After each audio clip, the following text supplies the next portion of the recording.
ഒരുപാട് സ്ഥലങ്ങളിൽ ഒത്തിരി തവണ ഒറ്റയ്ക്ക് ട്രാവൽ ചെയ്തിട്ടുണ്ടെങ്കിലും ഇത്രയ്ക്കും ബാഡായിട്ടുള്ള ഒരു എക്സ്പീരിയൻസ് എൻ്റെ ലൈഫിൽ ആദ്യമായിട്ടാണ് കിട്ടുന്നത്. ഇത്തവണ യോർക്ക്ഷയറിൽ നിന്ന് ഒരു 7 hours ട്രാവൽ ചെയ്ത് ലണ്ടനിലേക്ക് ഞാൻ പോയത് ഇൻഫ്ലുവൻസേഴ്സിൻ്റെ ഒരു അവാർഡ് ഫംഗ്ഷൻ ഉണ്ടായിരുന്നു.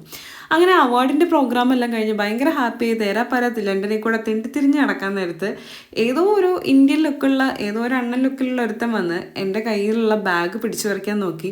കയ്യിലുള്ള പഴയ എപ്പോഴോ പഠിച്ച കരാട്ട സ്കില്ലൊക്കെ വെച്ച് അവൻ്റെ മർമ്മം നോക്കി ഒരെണ്ണം കൊടുത്ത് ബാഗും കൊണ്ട് ജീവനും കൊണ്ട് ഓടി. അപ്പോൾ ഒരു അപ്പച്ചൻ എന്നെ കാണിച്ചു തരികയാണ്, പുള്ളി ലണ്ടനിൽ വരാൻ നേരത്ത് പേഴ്സ് ഇങ്ങനെ ചെയിനിലിട്ട് കണക്ട് ചെയ്യത്രേ, അല്ലെങ്കിൽ എപ്പോഴും പുള്ളിക്ക് ഈ റോബറി കിട്ടാറുണ്ടെന്ന്. അങ്ങനെ ഈ കഥകളൊക്കെ കേട്ട് ഞാൻ അടുത്ത ബസ് കയറാൻ വേണ്ടി ഇങ്ങനെ വെയിറ്റ് ചെയ്യാണ്. ഇവിടെയാണ് ഇപ്പോൾ ലണ്ടൻ്റെ ഹീറ്റ് വേവ് ആണ്, എല്ലാവരും ചെറിയ ഡ്രസ്സൊക്കെ ഇട്ടേക്കുന്നത്. അങ്ങനെ ഇവിടുത്തുകാരെ പറഞ്ഞിട്ട് കാര്യമില്ല, കാരണം ഇവിടെ സമ്മർ ആകുമ്പോഴാണ് അവർക്ക് കുറച്ച് വൈറ്റമിൻ ഡി ഒക്കെ കിട്ടാൻ വേണ്ടിയിട്ട് ഇങ്ങനെ ഡ്രസ്സൊക്കെ ഇട്ട് നടക്കുക. പക്ഷേ ഇത് കണ്ട ഏതോ ഒരു ഞരമ്പ് രോഗി ബസ്സിൽ ഒരു കിടന്നുറങ്ങുന്ന കൊച്ചിൻ്റെ ബിക്കിനി ലൈൻ്റെ പുറകിലുള്ള സിബ്ബ് വലിച്ച് ഹാഫ് നേക്ഡാക്കി ഇവൻ ആ കൊച്ചിനെ കണ്ടിട്ട് ഇവൻ അവിടെ ഇരുന്ന് പ്രൈവറ്റ് ബസ്സിലിരുന്ന് മാസ്റ്റർബേറ്റ് ചെയ്തുകൊണ്ടിരിക്കുക. ഞാൻ പോയി ബസ് ഓടിക്കുന്ന ആളോട് റിപ്പോർട്ട് ചെയ്ത് പിന്നെ പോലീസ് വന്നു. സംഭവം കൊച്ചു മൈനർ ആയതുകൊണ്ട് പോക്സോ കേസായി. അങ്ങനെ ഭയങ്കര പ്രശ്നങ്ങളൊക്കെ ആയി.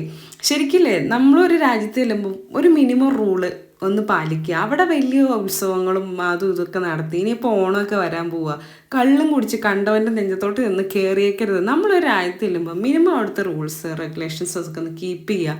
നിങ്ങളുടെ ഞരമ്പ് രോഗം കൊണ്ട് അവരുടെ അടുത്തേക്ക് പോവരുത്. Give and take respect. ബാക്കിയുള്ളവർക്കും കൂടി ഇവിടെ ജീവിക്കണം. അതുകൊണ്ടാണ് പറയുന്നത്. പ്ലീസ്.